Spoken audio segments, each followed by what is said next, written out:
Hi friends, ಎಲ್ರಿಗೂ ನಮಸ್ಕಾರ. ಜ್ಞಾನಗಂಗೋತ್ರಿ ಸಂಸ್ಥೆಯ ಇನ್ಕ್ವೆಸ್ಟ್ ಪ್ರಚಲಿತ ಘಟನೆಗಳ ಸರಣಿಗೆ ತಮ್ಮೆಲ್ಲರಿಗೂ ಮತ್ತೊಮ್ಮೆ ಸ್ವಾಗತ. ಇವತ್ತು ನಾವು ಸಂಚಿಕೆ ಸಂಖ್ಯೆ 858 ಡಿಸ್ಕಸ್ ಮಾಡ್ತಾ ಇದ್ವಿ. ದಿನಾಂಕ 26 ಏಪ್ರಿಲ್ 2025. ಸೊ ಇವತ್ತಿನ ಅಪ್ಡೇಟ್ಸನ್ನು ತಿಳಿಯೋ ಮುನ್ನ ಕಳೆದ ಸಂಚಿಕೆ 2 ಪ್ರಶ್ನೆಗಳ ಉತ್ತರಗಳು, ಪ್ರಶ್ನೆ ಸಂಖ್ಯೆ 1ಕ್ಕೆ ಆಪ್ಷನ್ ಬಿ ಮತ್ತು ಪ್ರಶ್ನೆ ಸಂಖ್ಯೆ 2ಕ್ಕೆ ಆಪ್ಷನ್ ಎ ಸರಿ ಉತ್ತರವಾಗಿರುತ್ತೆ. ಹಾಗಿದ್ರೆ ಇವತ್ತಿನ ಮೊದಲನೇ ಪ್ರಶ್ನೆಗೆ ಬರೋಣ. ನಮ್ಮ ಸಫಾರಿ ಉಪಕ್ರಮದ ಮುಖ್ಯ ಉದ್ದೇಶವೇನು? What is the main objective of ನಮ್ಮ ಸಫಾರಿ ಇನಿಷಿಯೇಟಿವ್? ಸೊ ನಾನು ಕೇಳ್ತಾ ಇರ್ತಕ್ಕಂಥ ಪ್ರಶ್ನೆಯಲ್ಲಿರ್ತಕ್ಕಂಥ ಇನಿಷಿಯೇಟಿವ್, ಇದನ್ನು ನಾವು ನಮ್ಮ ಸಫಾರಿ ಅಂತ ಹೇಳ್ತೇವೆ. ಸೊ ಇದನ್ನು ನಮ್ಮ ಕರ್ನಾಟಕ ಸರ್ಕಾರ ಲಾಂಚ್ ಮಾಡ್ತಾ ಇರ್ತಕ್ಕಂಥ ಹೊಸ ಇನಿಷಿಯೇಟಿವ್ ಆಗಿರುತ್ತೆ.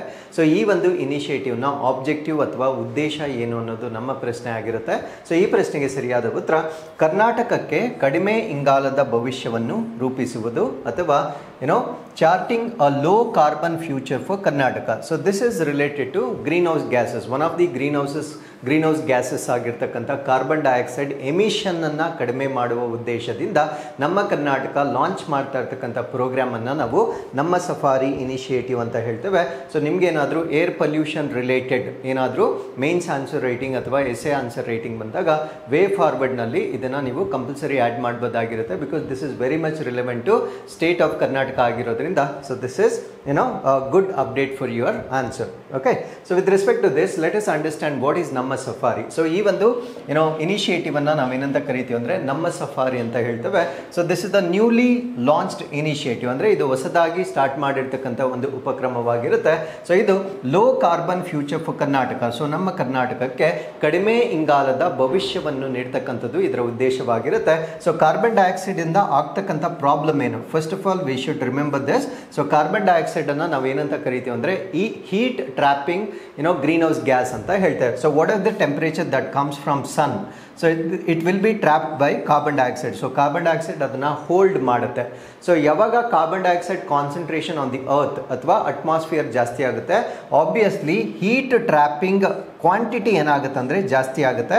ಸೊ ಯಾವಾಗ ಹೀಟ್ ಟ್ರಾಪಿಂಗ್ ಅಥವಾ ಶಾಖವನ್ನು ಹಿಡಿದಿಟ್ಟುಕೊಳ್ಳುವ ಕಾರ್ಬನ್ ಡೈಆಕ್ಸೈಡ್ ಜಾಸ್ತಿ ಆಗುತ್ತೆ, ಸೊ ಅವಾಗ ನಮ್ಮ ಭೂಮಿಯ ಮೇಲೆ ಇರ್ತಕ್ಕಂಥ ಆವ್ರೇಜ್ ಟೆಂಪರೇಚರ್ ಅಥವಾ ಸರಾಸರಿ ತಾಪಮಾನ ಜಾಸ್ತಿ ಆಗುತ್ತೆ. ಸೊ ಇದನ್ನೇ ನಾವು ಗ್ಲೋಬಲ್ ವಾರ್ಮಿಂಗ್ ಅಂತ ಹೇಳ್ತೇವೆ.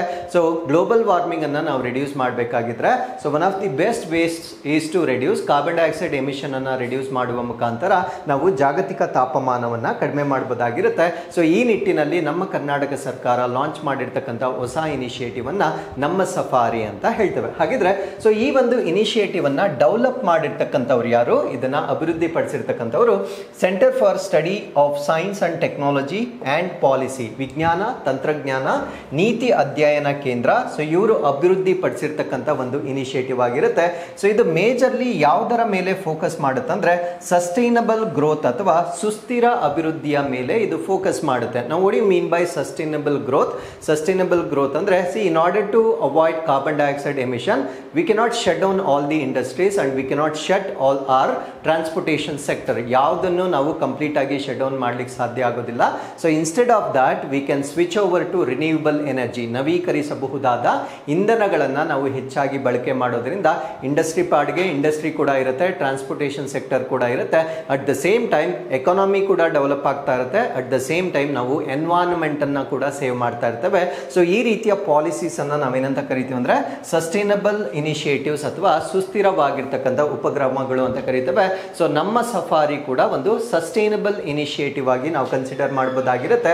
ಸೊ ಈ ಒಂದು ಇನಿಷಿಯೇಟಿವ್ ಅಲ್ಲಿ ಮೇಜರ್ ಆಗಿ ಫೋಕಸ್ ಮಾಡ್ತಾ ಇರ್ತಕ್ಕಂಥ ಸೆಕ್ಟರ್ಸ್ ಅಥವಾ ವಲಯಗಳು ಯಾವುದು ಅಂದ್ರೆ ಸೊ ಪವರ್ ಸೆಕ್ಟರ್ ಮೇಲೆ ಹೆಚ್ಚಾಗಿ ಫೋಕಸ್ ಮಾಡಲಾಗುತ್ತೆ. ಪವರ್ ಅಂದ್ರೆ ವಿದ್ಯುತ್ ಶಕ್ತಿಯ ಉತ್ಪಾದನೆಗೆ ಸಂಬಂಧಪಟ್ಟಂತೆ, ಇಂಡಸ್ಟ್ರೀಸ್ ಅಥವಾ ಕೈಗಾರಿಕೆಗಳಿಗೆ ಸಂಬಂಧಪಟ್ಟಂತೆ, ಟ್ರಾನ್ಸ್ಪೋರ್ಟೇಷನ್ ಅಥವಾ ಸಾರಿಗೆ ವ್ಯವಸ್ಥೆ, ಬಿಲ್ಡಿಂಗ್ಸ್ ಅಥವಾ ಕಟ್ಟಡ ನಿರ್ಮಾಣ ಆಗಿರ್ಬೋದು, ಅಗ್ರಿಕಲ್ಚರ್. ಸೊ ಕೃಷಿಗೂ ಗ್ರೀನ್ ಹೌಸ್ ಗ್ಯಾಸಸ್ಗೂ ಏನ್ ಸಂಬಂಧ ಅಂದ್ರೆ ಈ ಸ್ಟಬಲ್ ಬರ್ನಿಂಗ್ ಅಂತ ಕೇಳಿರ್ತಾರೆ. ಅಂದ್ರೆ ಕೃಷಿ ಅಥವಾ ಹಾರ್ವೆಸ್ಟಿಂಗ್ ಮಾಡಿದ ನಂತರ ಉಳಿತಕ್ಕಂಥ ಕೃಷಿ ತ್ಯಾಜ್ಯವನ್ನ ಸುಡ್ತಕ್ಕಂಥ ಒಂದು ಪದ್ಧತಿ ಇರುತ್ತೆ. ಆ ಸ್ಟಬಲ್ ಬರ್ನಿಂಗ್ ಮಾಡಿದಾಗ ಕೂಡ ಕಾರ್ಬನ್ ಡೈಆಕ್ಸೈಡ್ ಹೆಚ್ಚಾಗಿ ಉತ್ಪತ್ತಿ ಆಗುತ್ತೆ. So that is also one of the reasons why there is increase in carbon dioxide in the atmosphere. So ಅದಾದ್ಮೇಲೆ ಲ್ಯಾಂಡ್ ಯೂಸೇಜ್ ಅಥವಾ ಈ ಒಂದು ಭೂ ಬಳಕೆ ಏನಿರುತ್ತೆ ಈ ಎಲ್ಲ ಕ್ಷೇತ್ರಗಳ ಮೇಲೆ ಈ ಒಂದು ನಮ್ಮ ಸಫಾರಿಯಲ್ಲಿ ಕಾನ್ಸಂಟ್ರೇಟ್ ಮಾಡ್ತಕ್ಕಂಥದ್ದನ್ನ ನಾವು ನೋಡ್ಬೋದಾಗಿರುತ್ತೆ. ಸೊ ಇದರ ಆಬ್ಜೆಕ್ಟಿವ್ ಏನು ಅಥವಾ ಉದ್ದೇಶ ಏನು ಆಲ್ರೆಡಿ ನಾನು ನಿಮಗೆ ಹೇಳಿದ್ದೇನೆ. To explore low carbon development pathway, ಅಂದ್ರೆ ಕಡಿಮೆ ಇಂಗಾಲದ ಅಭಿವೃದ್ಧಿ ಮಾರ್ಗಗಳನ್ನ ಅನ್ವೇಷಣೆ ಮಾಡ್ತಕ್ಕಂಥದ್ದು. ಅಂದ್ರೆ ನಾವು ಯಾವುದೇ ಅಭಿವೃದ್ಧಿಯನ್ನ ಬ್ಲಾಕ್ ಮಾಡಬಾರ್ದು. We cannot block the development, because ನಾವು ಡೆವಲಪ್ಮೆಂಟ್ ಅನ್ನ ಬ್ಲಾಕ್ ಮಾಡಿದ್ರೆ ಒಂದು ದೇಶದ ಆರ್ಥಿಕತೆಯನ್ನ ನಾವು ಸ್ಟಾಪ್ ಮಾಡಿದಾಗುತ್ತೆ. So having such a huge populous country ನಾವು ಡೆವಲಪ್ಮೆಂಟ್ ಅನ್ನ ಸ್ಟಾಪ್ ಮಾಡಲಿಕ್ಕೆ ಸಾಧ್ಯವಾಗೋದಿಲ್ಲ. ಸೊ ಅದನ್ನ ನಾವು ಸಸ್ಟೈನಬಲ್ ಆಗಿ ಮಾಡ್ತಕ್ಕಂಥ ಪ್ರಯತ್ನಗಳನ್ನ ಮಾಡುವ ಒಂದು ಉದ್ದೇಶ ಇದಾಗಿರುತ್ತೆ. ಸೊ ಇದರಲ್ಲಿ ನಾವು ಸೆಕ್ಟರಲ್ ಫೋಕಸ್ ಅಂದ್ರೆ tracks resource use and greenhouse gas emission. So ಯಾವುದೇ ಒಂದು ನಿರ್ಧಾರವನ್ನ ನಾವು ತೆಗೆದುಕೊಳ್ಬೇಕಾಗಿದ್ರೆ ನಮಗೆ ಡಾಟಾ ಈಸ್ ವೆರಿ ಇಂಪಾರ್ಟೆಂಟ್. ಅಂದ್ರೆ ಆ ದತ್ತಾಂಶ ನಮಗೆ ಬಹಳ ಮುಖ್ಯವಾಗಿರುತ್ತೆ. ಸೊ ಒಂದು ಡೇಟಾವನ್ನ ಉಪಯೋಗಿಸಿಕೊಂಡು ನಾವು ಮುಂದೆ ಏನ್ ಮಾಡ್ಬೋದು ಅನ್ನೋದ್ರ ಬಗ್ಗೆ ನಿರ್ಧಾರಗಳನ್ನ ತೆಗೆದುಕೊಳ್ಬಹುದಾಗಿರುತ್ತೆ. ಸೊ ಈ ನಿಟ್ಟಿನಲ್ಲಿ ಸಂಪನ್ಮೂಲಗಳ ಬಳಕೆ ಹೇಗಾಗ್ತಾ ಇದೆ ಅಂದ್ರೆ ನಾವು ಇಷ್ಟೊತ್ತು ಪ್ರಿಯಾರಿಟಿ ಸೆಕ್ಟರ್ಸ್ ನಾನೇನು ಚರ್ಚೆ ಮಾಡಿದ್ದೇನೆ ಅದರಲ್ಲಿ ಸಂಪನ್ಮೂಲಗಳ ಬಳಕೆ ಹೇಗಾಗ್ತಾ ಇದೆ, ಹಸಿರು ಮನೆ ಅನಿಲಗಳ ಹೊರಸೂಸುವಿಕೆಯನ್ನು ನಾವು ಟ್ರ್ಯಾಕ್ ಮಾಡಬೇಕು. ಅಂದ್ರೆ ಯಾವ ಸೆಕ್ಟರ್ ಇಂದ ಎಷ್ಟು ಗ್ರೀನ್ ಹೌಸ್ ಗ್ಯಾಸಸ್ ಎಮಿಟ್ ಆಗ್ತಾ ಇದೆ ಅಂತಕ್ಕಂಥದ್ದನ್ನ ನಾವು ಟ್ರ್ಯಾಕ್ ಮಾಡಬೇಕಾಗಿರುತ್ತೆ. ಸೊ ಯಾವಾಗ ನಮಗೆ ಸೋರ್ಸ್ ಗೊತ್ತಾಗುತ್ತೆ ಅಂದ್ರೆ ಮೂಲ ಗೊತ್ತಾಗುತ್ತೆ, ಸೊ ಆ ಸೋರ್ಸ್ ನ ಮೇಲೆ ನಾವು ವರ್ಕ್ ಮಾಡೋದ್ರ ಮುಖಾಂತರ ಸೊ ಈ ಒಂದು ಎಮಿಷನ್ಸ್ ಅನ್ನ ನಾವು ಬ್ರೇಕ್ ಡೌನ್ ಮಾಡಬಹುದಾಗಿರುತ್ತೆ.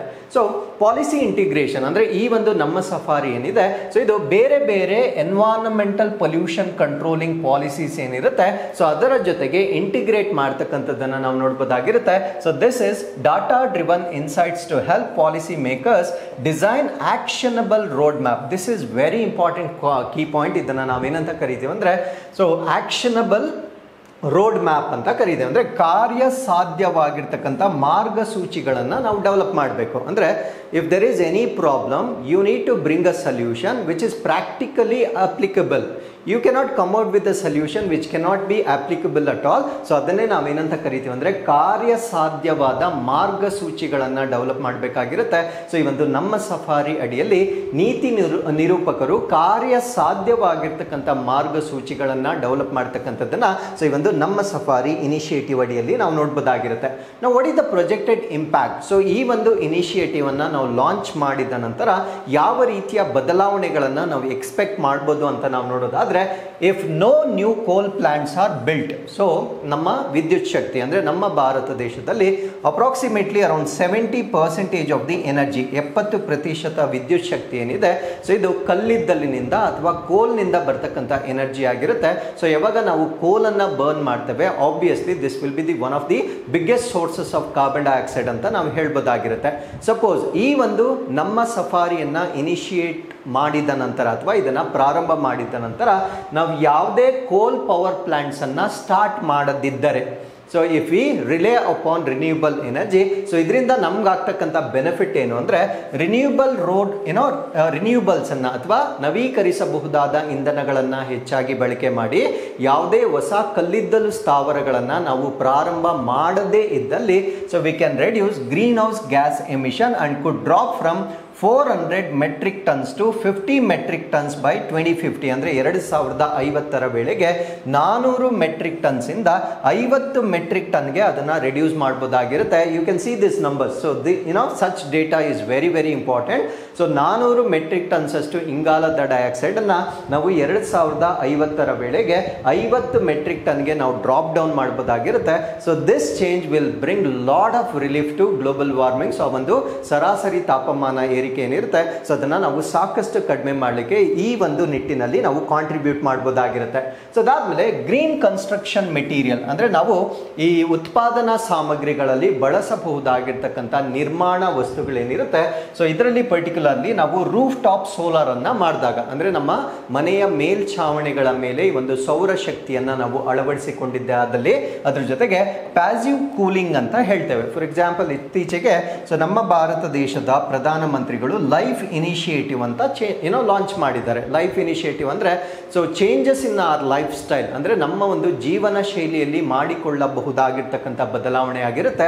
ಸೊ ಈ ಒಂದು ಲೈಫ್ ಇನಿಷಿಯೇಟಿವ್ ಅಂತಕ್ಕಂಥದ್ದು ನಮ್ಮ ಭಾರತ ದೇಶದಲ್ಲಿ ಸ್ಥಳೀಯವಾಗಿ ಲಾಂಚ್ ಮಾಡಿರ್ತಾರೆ, ಬಟ್ ಈಗ ಇದು ಇಂಟರ್ನ್ಯಾಷನಲ್ ಲೆವೆಲ್ ಅಲ್ಲಿ ಲಾಂಚ್ ಆಗಿರ್ತಕ್ಕಂಥ ಒಂದು ಇನಿಷಿಯೇಟಿವ್ ಆಗಿರುತ್ತೆ. ಸೊ ಇದರಲ್ಲಿ ಏನ್ ಮಾಡ್ತೀವಿ ಅಂದ್ರೆ ನಮ್ಮ ಜೀವನ ಶೈಲಿಯಲ್ಲಿ ಕೆಲವೊಂದು ಮಾರ್ಪಾಡುಗಳನ್ನ ಮಾಡ್ಕೊಳ್ತೇವೆ. ಇದಕ್ಕೆ ಬೆಸ್ಟ್ ಎಕ್ಸಾಂಪಲ್ ಏನು ಅಂದ್ರೆ the way in which we construct construct buildings, ನಾವು ಕಟ್ಟಕ್ಕಂಥ ಕಟ್ಟಡಗಳನ್ನು natural light, natural ventilation, so ಇದು ಹೆಚ್ಚು ಸ್ವಾಭಾವಿಕವಾಗಿ ಬರುವ ರೀತಿಯಲ್ಲಿ ಅದನ್ನು ವಿನ್ಯಾಸಗೊಳಿಸಿದಾಗ ಸೊ ಡೇ ಟೈಮಲ್ಲಿ ನಾವು ಲೈಟನ್ನು ಹೆಚ್ಚಾಗಿ ಬಳಕೆ ಮಾಡೋದಿಲ್ಲ. ಸೊ ಬಿಕಾಸ್ ನಮ್ಮ ಭಾರತ ದೇಶದಲ್ಲಿ most of the light energy ಅಂತಕ್ಕಂಥದ್ದು ಕೋಲಿಂದ ಬರೋದ್ರಿಂದ ಸೊ ಅದನ್ನು ನಾವು ಸಾಕಷ್ಟು ಕಡಿಮೆ ಮಾಡಬಹುದಾಗಿರುತ್ತೆ. ಈ ರೀತಿಯ ಚಿಕ್ಕ ಚಿಕ್ಕ ಬದಲಾವಣೆಗಳನ್ನು ನಾವು ಮಾಡ್ಕೊಳ್ಬೇಕು. ಸೊ ಇದನ್ನೇ ನಾವೇನಂತ ಕರಿತೀವಿ ಅಂದರೆ ಗ್ರೀನ್ ಇನಿಷಿಯೇಟಿವ್ಸ್ ಅಂತ ಹೇಳ್ತೇವೆ. ಸೊ ಇದರಿಂದ ನಾವು ಏನನ್ನ ಅಚೀವ್ ಮಾಡ್ಬೋದು ಅಂದರೆ ಪ್ಯಾಸಿವ್ ಕೂಲಿಂಗ್ ಅನ್ನು ನಾವು ಅಚೀವ್ ಮಾಡ್ಬೋದು. Passive cooling in the sense instead of using air conditioners ಅಂದರೆ ಹವಾ ನಿಯಂತ್ರಕಗಳನ್ನು ಬಳಕೆ ಮಾಡದೆ ಸ್ವಾಭಾವಿಕವಾಗಿ ನಾವು ತಂಪಾಗಿಸುವಿಕೆಯನ್ನು ನಾವು ಇಂಪ್ಲಿಮೆಂಟ್ ಮಾಡಬಹುದಾಗಿರುತ್ತೆ. ಸೊ ಈ ರೀತಿಯಾಗಿ ನಾವೇನಾದರೂ ಇನಿಷಿಯೇಟಿವ್ಸ್ ಅನ್ನು ಮಾಡಿದ್ದೆ ಆದಲ್ಲಿ V can reduce electricity demand by 25%, 25% ವಿದ್ಯುತ್ ಮೇಲೆ ನಮ್ಮ ಅವಲಂಬನೆ ಏನಿರುತ್ತೆ ಸೊ ಅದನ್ನು ಕಡಿಮೆ ಮಾಡ್ತಕ್ಕಂಥ ಸಾಧ್ಯತೆಯನ್ನು ನಾವಿಲ್ಲಿ ಗಮನಿಸಬಹುದಾಗಿರುತ್ತೆ. So with this let's get into question number 2. Hills ಅಥವಾ ಬೆಟ್ಟಗಳು ಯಾವ ತಾಲೂಕಿನಲ್ಲಿವೆ? In which taluk is hills located? So ನಿಮಗೆ ಡೆಫಿನೆಟ್ಲಿ ಡಿಸ್ಟ್ರಿಕ್ಟ್ ಗೊತ್ತಿರುತ್ತೆ. ಸೊ ಈ ಪ್ರಶ್ನೆಯನ್ನು ನಾನು ತೆಗೆದುಕೊಳ್ಳಲಿಕ್ಕೆ ಕಾರಣ ಏನಂದ್ರೆ ಸೊ ತಾಲೂಕಿನ ಮೇಲೆ ಕೇಳಿರ್ತಕ್ಕಂಥ ಪ್ರಶ್ನೆ ಆಗಿರುತ್ತೆ. ಸೊ ಇದು ಹಾನೂರು ತಾಲೂಕಿನಲ್ಲಿ ಇರ್ತಕ್ಕಂಥ ಒಂದು ಬೆಟ್ಟವಾಗಿರುತ್ತೆ. ಸೊ ಇದು ಸುದ್ದಿಯಲ್ಲಿರ್ಲಿಕ್ಕೆ ಕಾರಣ ಏನು ಅಂದ್ರೆ ನಮ್ಮ ಕರ್ನಾಟಕ ಸರ್ಕಾರ they have taken a decision. That decision is hills declared alcohol free zone. So ಇದು ಮದ್ಯ ಮುಕ್ತ ವಲಯವೆಂದು ನಮ್ಮ ಕರ್ನಾಟಕ ಸರ್ಕಾರ ಘೋಷಣೆ ಮಾಡಿರ್ತಕ್ಕಂಥದ್ದನ್ನು ನಾವು ನೋಡ್ಬೋದಾಗಿರುತ್ತೆ. ಸೊ ಹಿಲ್ಸ್ ಎಲ್ಲಿ ಕಾಣುತ್ತೆ ಅಂತ ನಾವು ಮ್ಯಾಪಲ್ಲಿ ನೋಡೋದಾದ್ರೆ here you can see Karnataka border. So ಇಲ್ಲಿಂದ ತಮಿಳ್ನಾಡು ಸ್ಟಾರ್ಟ್ ಆಗುತ್ತೆ. ಸೊ ಆಲ್ಮೋಸ್ಟ್ ಕರ್ನಾಟಕ ಮತ್ತು ತಮಿಳ್ನಾಡು ಈ ಚಾಮರಾಜನಗರ ಡಿಸ್ಟ್ರಿಕ್ಟ್ ಏನಿರುತ್ತೆ ಸೊ ಈ ಭಾಗದಲ್ಲಿ ನಾವು ಹಿಲ್ಸ್ ಅನ್ನು ನೋಡ್ಬೋದಾಗಿರುತ್ತೆ. ಸೊ ನಮ್ಮ ಕರ್ನಾಟಕ ಸರ್ಕಾರ ಈ ಒಂದು ಝೋನ್ ಅನ್ನ ಈಗ ಆಲ್ಕೋಹಾಲ್ ಫ್ರೀ ಝೋನ್ ಆಗಿ ಡಿಕ್ಲೇರ್ ಮಾಡಿರ್ತಕ್ಕಂಥದ್ದನ್ನು ನಾವು ನೋಡ್ಬೋದಾಗಿರುತ್ತೆ. ಸೊ ಹಿಲ್ಸ್ ಅನ್ನು ನಾವು ಮಲೈ ಮಹದೇಶ್ವರ ಹಿಲ್ಸ್ ಅಥವಾ ಮಲೈ ಮಹದೇಶ್ವರ ಬೆಟ್ಟ ಅಂತ ಹೇಳ್ತೇವೆ. ಇದು ಚಾಮರಾಜನಗರ ಡಿಸ್ಟ್ರಿಕ್ಟ್ ನಲ್ಲಿ ಬರ್ತಕ್ಕಂಥ ಹಿಲ್ಸ್ ಆಗಿರುತ್ತೆ. ಸೊ ಇದನ್ನ ಇವಾಗ ಅಫಿಷಿಯಲಿ ಅಂದ್ರೆ ಅಧಿಕೃತವಾಗಿ ಆಲ್ಕೋಹಾಲ್ ಫ್ರೀ ಝೋನ್ ಆಗಿ ಡಿಕ್ಲೇರ್ ಮಾಡಿರ್ತಕ್ಕಂಥದ್ದನ್ನ ನಾವು ನೋಡಬಹುದಾಗಿರುತ್ತೆ.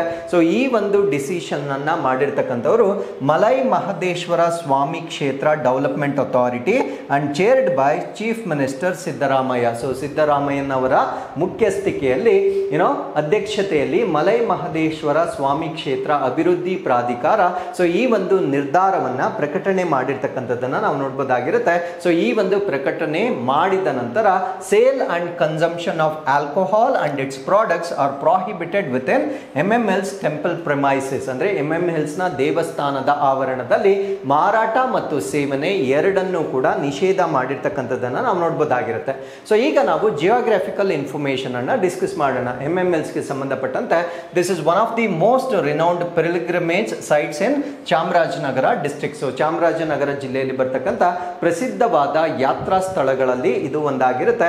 So this place is dedicated to lord Mahadeshwara, believe to be an incarnation of lord Shiva. So ಶಿವನ ಅವತಾರವೆಂದು ನಂಬಲಾಗಿರ್ತಕ್ಕಂಥ ಭಗವಾನ್ ಮಹದೇಶ್ವರನಿಗೆ ಸಮರ್ಪಿತವಾಗಿರ್ತಕ್ಕಂಥ ಟೆಂಪಲ್ ಅಂತ ನಾವು ಇದನ್ನ ಕನ್ಸಿಡರ್ ಮಾಡಬಹುದಾಗಿರುತ್ತೆ.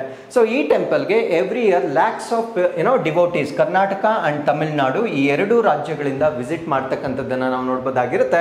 ಸೊ ಇದು ಇರ್ತಕ್ಕಂಥ ತಾಲೂಕು ಇದನ್ನ ನಾವು ಹನೂರು ತಾಲೂಕು ಅಂತ ಹೇಳ್ತೇವೆ. Hanur taluk 150 kilometres from Mysuru and 210 kilometres from Bengaluru. ಬೆಂಗಳೂರಿನಿಂದ 210 ಕಿಲೋಮೀಟರ್ ಮತ್ತೆ ಮೈಸೂರಿನಿಂದ 150 ಕಿಲೋಮೀಟರ್ ದೂರದಲ್ಲಿರ್ತಕ್ಕಂಥ ಒಂದು ಪ್ರದೇಶವಾಗಿರುತ್ತೆ.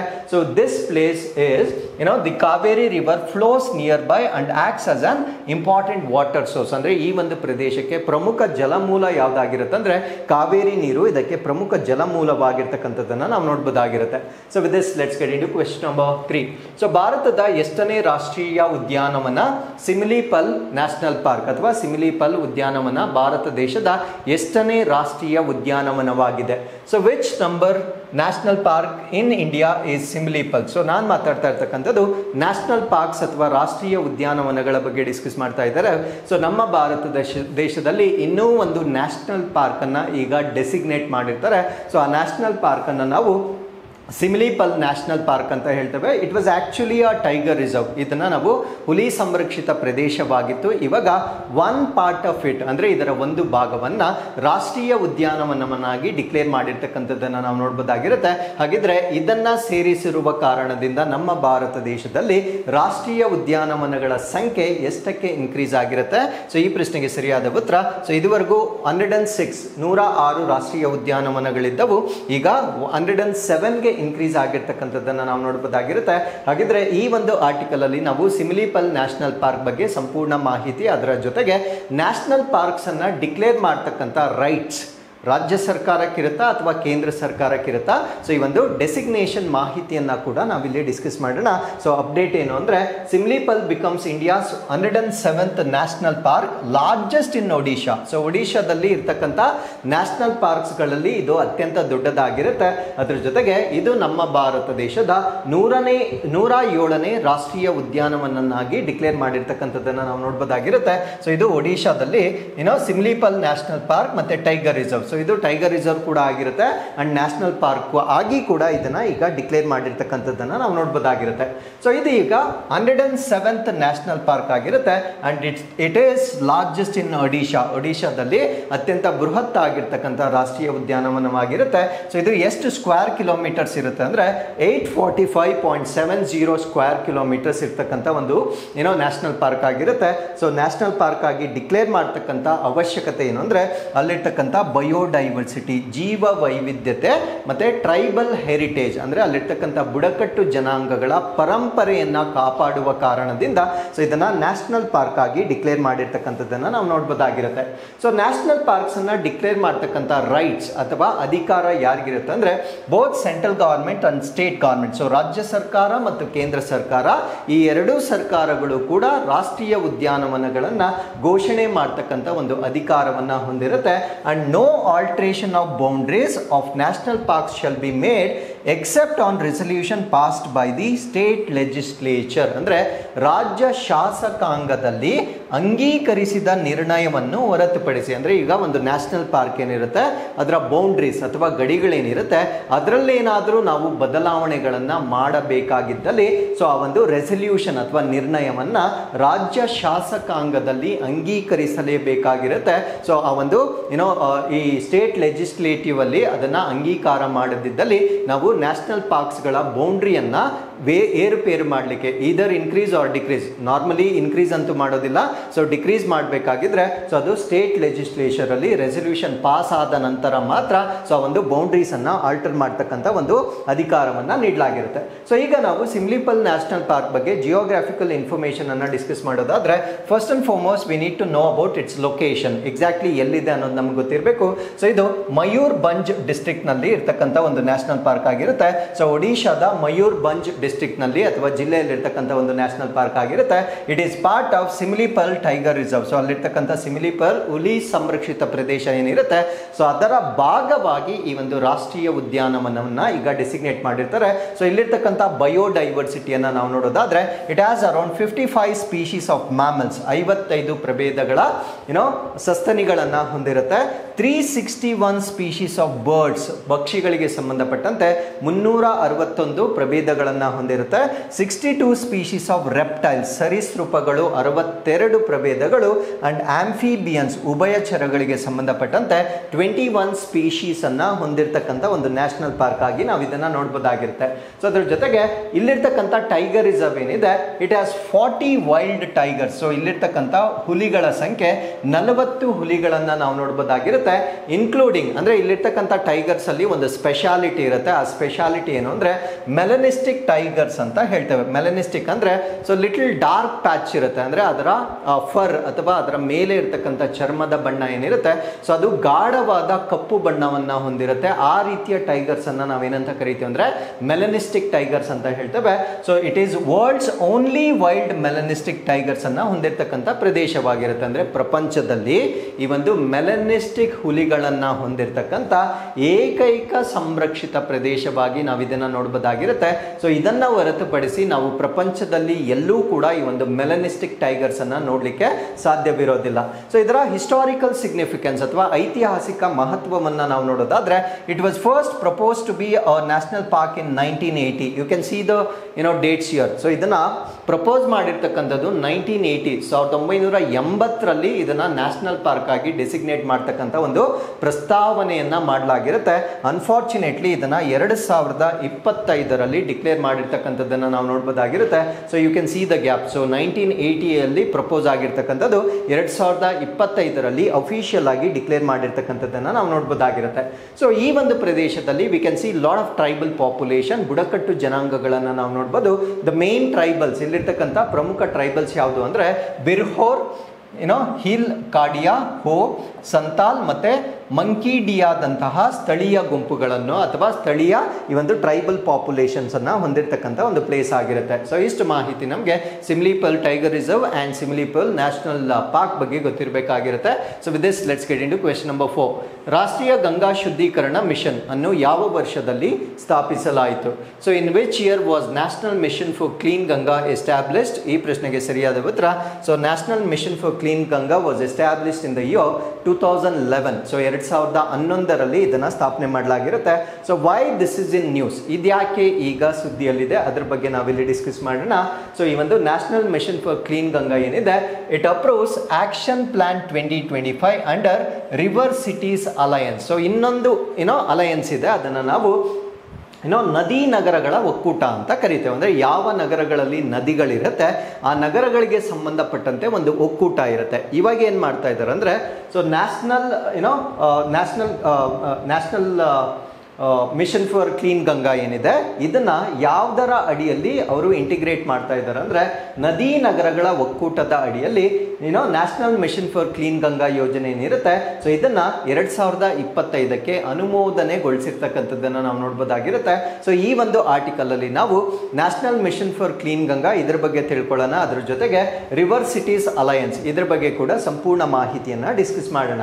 So national mission for clean Ganga has approved action plan 2025 ಅಂದರೆ 2025ರಲ್ಲಿ ನಮ್ಮ ಭಾರತ ದೇಶದ ರಾಷ್ಟ್ರೀಯ ನದಿಯಾಗಿರ್ತಕ್ಕಂಥ ಗಂಗಾ ನದಿಯನ್ನು ಹೇಗೆ ಶುದ್ಧೀಕರಣ ಮಾಡಬೇಕು ಅದಕ್ಕೆ ಸಂಬಂಧಪಟ್ಟಂತೆ ಒಂದು ಕ್ರಿಯಾ ಯೋಜನೆಯನ್ನು ಈಗ national mission for clean Ganga ವತಿಯಿಂದ ಬಿಡುಗಡೆ ಮಾಡಿರ್ತಾರೆ. To enhance urban river rejuvenation under the river cities alliance ಅಂದರೆ ನಗರ ನದಿಗಳ ಒಕ್ಕೂಟದ ಅಡಿಯಲ್ಲಿ ನಗರ ನದಿ ಪುನರುಜ್ಜೀವನವನ್ನು ಹೆಚ್ಚಿಸಲು. ಯಾಕಂದರೆ ಈ ಒಂದು ಗಂಗಾ ನದಿಯನ್ನು ನಾವು ಶುದ್ಧೀಕರಣ ಮಾಡಬೇಕಾಗಿದ್ರೆ ಅದಕ್ಕೆ ಸೇರ್ತಕ್ಕಂಥ ನದಿಗಳು ಕೂಡ ಶುದ್ಧವಾಗಿರಬೇಕು.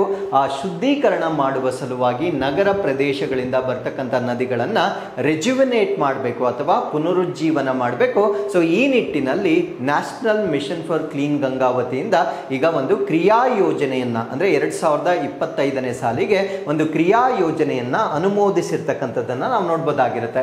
So this initiative aims to integrate river sensitive urban planning. So ಈ ಒಂದು ಇನಿಷಿಯೇಟಿವ್ನ ಅಡಿಯಲ್ಲಿ ನದಿ ಸೂಕ್ಷ್ಮ ನಗರ ಯೋಜನೆಗಳನ್ನು ಸಂಯೋಜನೆ ಮಾಡ್ತಾರೆ. ಏನಿದು ನದಿ ಸೂಕ್ಷ್ಮ ಅಥವಾ ರಿವರ್ ಸೆನ್ಸಿಟಿವ್ ಅಂದರೆ, ಆ ನಗರದಲ್ಲಿ ನಡೀತಕ್ಕಂಥ ಡೆವಲಪ್ಮೆಂಟಲ್ ಆಕ್ಟಿವಿಟೀಸ್ ಏನಿರುತ್ತೆ ಆ ಡೆವಲಪ್ಮೆಂಟಲ್ ಆಕ್ಟಿವಿಟೀಸ್ ಅಲ್ಲಿರ್ತಕ್ಕಂಥ ನದಿಗಳನ್ನು ಪಲ್ಯೂಟ್ ಮಾಡಬಾರ್ದು. ಆ ರೀತಿಯಾಗಿ ಯೋಜನೆ ಮಾಡ್ತಕ್ಕಂಥ ಒಂದು ವ್ಯವಸ್ಥೆಯನ್ನು ನಾವು ನದಿ ಸೂಕ್ಷ್ಮ ನಗರ ಯೋಜನೆ ಅಂತ ಹೇಳ್ತೇವೆ. ಸೊ ಈ ಒಂದು ರಿವರ್ ಸೆನ್ಸಿಟಿವ್ ಅರ್ಬನ್ ಪ್ಲಾನಿಂಗ್ ಅನ್ನ ಇಲ್ಲಿ ಮಾಡ್ತಕ್ಕಂಥದ್ದನ್ನು ನಾವು ನೋಡ್ಬೋದಾಗಿರುತ್ತೆ. ಸೊ ಈಗ ನಾವು ಈ ಆಕ್ಷನ್ ಪ್ಲಾನ್ ಏನಿದೆ ಇದರ ಅವಲೋಕನವನ್ನು ನಾವು ಮಾಡೋದಾದ್ರೆ, it majorly focuses on expanding URMP. ನಾವು what you mean by URMP? ಇದನ್ನು ನಾವು ಅರ್ಬನ್ ರಿವರ್ ಮ್ಯಾನೇಜ್ಮೆಂಟ್ ಪ್ಲಾನ್ಸ್ ಅಂತ ಹೇಳ್ತೇವೆ. ಅಂದರೆ ನಗರ ಪ್ರದೇಶದಲ್ಲಿರ್ತಕ್ಕಂಥ ನದಿಗಳನ್ನು ನಿರ್ವಹಣೆ ಮಾಡ್ತಕ್ಕಂಥ ಒಂದು ಯೋಜನೆ ಆಗಿರುತ್ತೆ. ಸೊ ಈಗ ಬಿಡುಗಡೆ ಆಗಿರ್ತಕ್ಕಂಥ ಈ ಒಂದು ಕ್ರಿಯಾ ಯೋಜನೆ ಏನಿರುತ್ತೆ ಸೊ ಇದು ಪ್ರಮುಖವಾಗಿ URMP ಮೇಲೆ ಅಂದರೆ ನಗರ ನದಿ ನಿರ್ವಹಣಾ ಯೋಜನೆಗಳ ಮೇಲೆ ಕೇಂದ್ರೀಕರಿಸ್ತಕ್ಕಂಥದ್ದನ್ನು ನಾವು ನೋಡ್ಬೋದಾಗಿರುತ್ತೆ.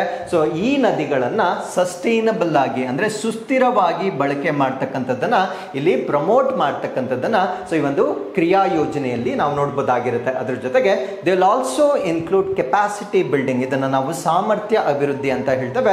They train or they conduct training programmes for urban planners and administrators. ಅಂದರೆ ಈ ನಗರಗಳಿಗೆ ಸಂಬಂಧಪಟ್ಟಂತೆ ಯೋಜಕರು ಅಂದರೆ ಪ್ಲಾನ್ಸನ್ನು ಮಾಡ್ತಕ್ಕಂಥವ್ರಾಗಿರ್ಬೋದು, ನಿರ್ವಹಣೆ ಮಾಡ್ತಕ್ಕಂಥವ್ರಿಗೆ ತರಬೇತಿ ಕಾರ್ಯಕ್ರಮಗಳನ್ನು ಕೂಡ ಸೊ ಈ ಒಂದು ಆಕ್ಷನ್ ಪ್ಲಾನ್ನ ಅಡಿಯಲ್ಲಿ ನೀಡ್ತಕ್ಕಂಥದ್ದನ್ನು ನಾವು ನೋಡ್ಬೋದಾಗಿರುತ್ತೆ. ಈಗ ನಾವು national mission for clean Ganga ನದಿ ಶುದ್ಧೀಕರಣಕ್ಕಾಗಿ ರಾಷ್ಟ್ರೀಯ ಮಿಷನ್ ಬಗ್ಗೆ ಬೇಸಿಕ್ ಮಾಹಿತಿಯನ್ನು ಡಿಸ್ಕಸ್ ಮಾಡೋದಾದ್ರೆ ಸೊ ಇದನ್ನ ಮಿನಿಸ್ಟ್ರಿ ಆಫ್ ಜಲಶಕ್ತಿ ಅಥವಾ ಜಲಶಕ್ತಿ ಸಚಿವಾಲಯದ ಅಡಿಯಲ್ಲಿ ಲಾಂಚ್ ಮಾಡಿರ್ತಕ್ಕಂಥ ಒಂದು ಮಿಷನ್ ಆಗಿರುತ್ತೆ.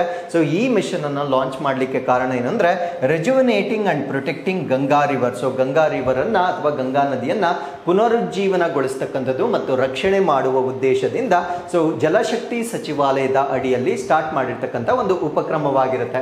So it was established in 2011. So 2011ರಲ್ಲಿ ಇದನ್ನ ಸ್ಥಾಪನೆ ಮಾಡಲಾಗಿರುತ್ತೆ and serves as the implementation arm of the national Ganga council. So ಇದು ರಾಷ್ಟ್ರೀಯ ಗಂಗಾ ಮಂಡಳಿ ಅಂತ ಇರುತ್ತೆ. ಈ ರಾಷ್ಟ್ರೀಯ ಗಂಗಾ ಮಂಡಳಿಯ ಅಡಿಯಲ್ಲಿ ಅನುಷ್ಠಾನ ಮಾಡ್ತಕ್ಕಂಥ ಅಂಗವಾಗಿ 2011ರಲ್ಲಿ ನ್ಯಾಷನಲ್ ಮಿಷನ್ ಫಾರ್ ಕ್ಲೀನ್ ಗಂಗಾವನ್ನ ಸ್ಥಾಪನೆ ಮಾಡಿರ್ತಕ್ಕಂಥದ್ದನ್ನ ನಾವು ನೋಡ್ಬೋದಾಗಿರುತ್ತೆ. ಸೊ ಇದರ ಉದ್ದೇಶಗಳೇನು, ಆಬ್ಜೆಕ್ಟಿವ್ಸ್ ಏನು ಅಂತ ನಾವು ನೋಡೋದಾದ್ರೆ ಆಬ್ವಿಯಸ್ಲಿ ಒಂದು ಇಂಡಸ್ಟ್ರಿಯಲ್ ಮತ್ತೆ ಸೀವೇಜ್ ವೇಸ್ಟ್, ಕೈಗಾರಿಕೆ ಮತ್ತು ಒಳ ಚರಂಡಿ ತ್ಯಾಜ್ಯಗಳನ್ನ ಕಡಿಮೆ ಮಾಡ್ತಕ್ಕಂಥದ್ದು ಇದರ ಉದ್ದೇಶವಾಗಿರುತ್ತೆ. ಅದ್ರ ಜೊತೆಗೆ restoring the ecological health of the river, ಅಂದ್ರೆ ಈ ನದಿಯ ಪರಿಸರ ಆರೋಗ್ಯವನ್ನ ಪುನಃಸ್ಥಾಪಿಸುವುದು. ನಾವು what do you mean by ecological health? Ecological health ಅಂದ್ರೆ ಅಲ್ಲಿರ್ತಕ್ಕಂಥ ಆಕ್ವಾಟಿಕ್ ಆರ್ಗ್ಯಾನಿಸಮ್ಸ್ ಏನಿರುತ್ತೆ ಅಂದ್ರೆ ಜಲಚರ ಪ್ರಾಣಿಗಳೇನಿರುತ್ತೆ ಸೊ ಅವುಗಳಿಗೆ ಸೂಕ್ತವಾಗಿರ್ತಕ್ಕಂಥ ಆವಾಸ ಸ್ಥಾನ, I mean to say clean water ಅನ್ನ ಎಸ್ಟಾಬ್ಲಿಷ್ ಮಾಡ್ತಕ್ಕಂಥದ್ದು ಸೊ ಈ ಒಂದು NMCGಯ ಉಪಕ್ರಮವಾಗಿ ಅಥವಾ ಆಬ್ಜೆಕ್ಟಿವ್ ಆಗಿ ನಾವು ನೋಡ್ಬೋದಾಗಿರುತ್ತೆ. ಅದ್ರ ಜೊತೆಗೆ protecting aquatic species like Ganges river dolphin, this is most important. So ಅಲ್ಲಿರ್ತಕ್ಕಂಥ ಒಂದು ಡಾಲ್ಫಿನ್, ಇದನ್ನ ನಾವು ಗಂಗಾ ನದಿ ಡಾಲ್ಫಿನ್ ಅಂತ ಹೇಳ್ತೇವೆ. ಸೊ ಈ ಒಂದು ಜಲಚರ ಪ್ರಾಣಿಯನ್ನ ಸಂರಕ್ಷಣೆ ಮಾಡ್ತಕ್ಕಂಥದ್ದು. Why Ganges river dolphin is important, ಇದನ್ನ ನಾವು ನ್ಯಾಷನಲ್ ಆಕ್ವಾಟಿಕ್ ಆನಿಮಲ್ ಅಂತ ಹೇಳ್ತೇವೆ. ಅಂದ್ರೆ ನಮ್ಮ ಭಾರತ ದೇಶದ ಜಲಚರ ಪ್ರಾಣಿ ಅಂತ ನಾವು ಇದನ್ನ ಕನ್ಸಿಡರ್ ಮಾಡಬಹುದಾಗಿರುತ್ತೆ. ಅದ್ರ ಜೊತೆಗೆ ಈ ಒಂದು ಗ್ಯಾಂಜಸ್ ರಿವರ್ ಡಾಲ್ಫಿನ್ ಏನಿದೆ ಇದನ್ನ ನಾವು ಇಂಡಿಕೇಟರ್ ಸ್ಪೀಶೀಸ್ ಅಂತ ಕೂಡ ಕರಿತೇವೆ. ಇಂಡಿಕೇಟರ್ ಸ್ಪೀಶೀಸ್ ಅಂದ್ರೆ ಅಲ್ಲಿರ್ತಕ್ಕಂಥ ಮಾಲಿನ್ಯವನ್ನ ಸೂಚಿಸ್ತಕ್ಕಂಥ ಒಂದು ಪ್ರಭೇದವಾಗಿರುತ್ತೆ. ಸೊ ಮಾಲಿನ್ಯ ಹೆಚ್ಚಾದಷ್ಟು ಗ್ಯಾಂಜಸ್ ರಿವರ್ ಡಾಲ್ಫಿನ್ಗಳ ಸಂಖ್ಯೆ ಕಡಿಮೆ ಆಗುತ್ತೆ. ಸೊ ಎಲ್ಲಿ ಗ್ಯಾಂಜಸ್ ರಿವರ್ ಡಾಲ್ಫಿನ್ ಕಡಿಮೆ ಇರುತ್ತೆ ಅದರ ಅರ್ಥ ಏನಂದ್ರೆ ಆ ನದಿ ಪೊಲ್ಯೂಷನ್ ಆಗಿದೆ ಅಥವಾ ಮಾಲಿನ್ಯವಾಗಿದೆ ಅನ್ನೋದನ್ನ ನಾವು ಅರ್ಥ ಮಾಡ್ಕೊಳ್ಬಹುದಾಗಿರುತ್ತೆ. ಸೊ ಅದ್ರ ಜೊತೆಗೆ they will also create community awareness, ಅಂದ್ರೆ ಅಲ್ಲಿರ್ತಕ್ಕಂಥ ಜನರಿಗೆ ಒಂದು ಜಾಗೃತಿಯನ್ನ ಮೂಡಿಸ್ತಕ್ಕಂಥ ಕ್ಯಾಂಪೇನ್ಗಳನ್ನ ಕೂಡ ಮಾಡಲಾಗುತ್ತೆ. ಸೊ ಫಾರ್ ಎಕ್ಸಾಂಪಲ್ ಗಂಗಾ ಪ್ರಹಾರೀಸ್ ಅಂತಕ್ಕಂಥ ಒಂದು ಕಾರ್ಯಕ್ರಮವನ್ನ ಮಾಡಿರ್ತಾರೆ. ಈ ಒಂದು ಗಂಗಾ ಪ್ರಹಾರಿಗಳಂತಹ ಒಂದು ಅವೇರ್ನೆಸ್ ಅಥವಾ ಸೆನ್ಸಿಟೈಸೇಷನ್ ಪ್ರೋಗ್ರಾಮ್ಸ್ ಅನ್ನ ಕೂಡ ಸೊ ಈ ಒಂದು ಮಿಷನ್ ನ ಅಡಿಯಲ್ಲಿ ಮಾಡ್ತಕ್ಕಂಥದ್ದನ್ನ ನಾವು ನೋಡಬಹುದಾಗಿರುತ್ತೆ.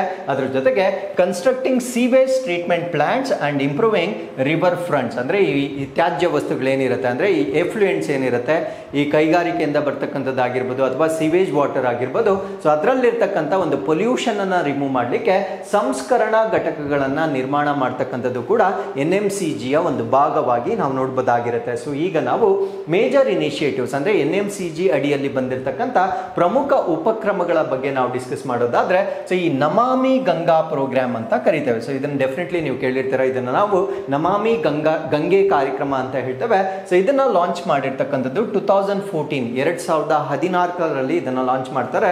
So this program focuses on cleaning and conserving Ganga. So Ganga ನದಿಯನ್ನ ಸ್ವಚ್ಛಗೊಳಿಸ್ತಕ್ಕಂಥದ್ದು, ಗಂಗಾ ನದಿಯನ್ನ ಸಂರಕ್ಷಣೆಗೊಳಿಸ್ತಕ್ಕಂಥದ್ದು ಇದರ ಉದ್ದೇಶವಾಗಿರುತ್ತೆ.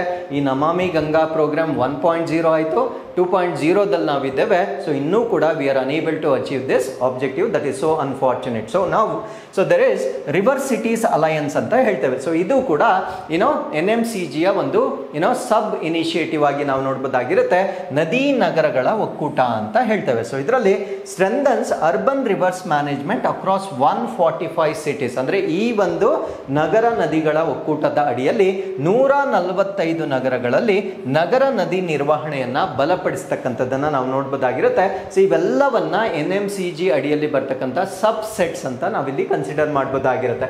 ಸೊ ಅದಾದ್ಮೇಲೆ Ganga aqua life conservation monitoring centre ಅಂತ ಹೇಳ್ತೇವೆ. ಅಂದ್ರೆ ಗಂಗಾ ಆಕ್ವಾ ಲೈಫ್ ಸಂರಕ್ಷಣಾ ಮೇಲ್ವಿಚಾರಣಾ ಕೇಂದ್ರ ಅಂತ ಹೇಳ್ತೇವೆ.